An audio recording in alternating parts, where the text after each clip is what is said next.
Welcome to EmpMonitor video tutorial. To register your employees, go to the Employee tab and select Employee Details.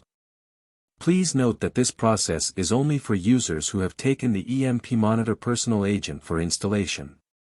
Under the Employee Details, click on the Register Employee tab. On the next screen, add all the necessary employee details like their name, email, password, role, department, time zone, etc. Select the Register Employee button. The new employee is added to the EmpMonitor. Next is the Bulk Register. Click on the Bulk Register button.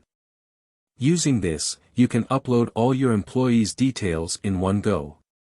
It also provides you the XLSX format using which you can bulk update your employee information and details. Click on the Add button. Now all your employees are added to EmpMonitor.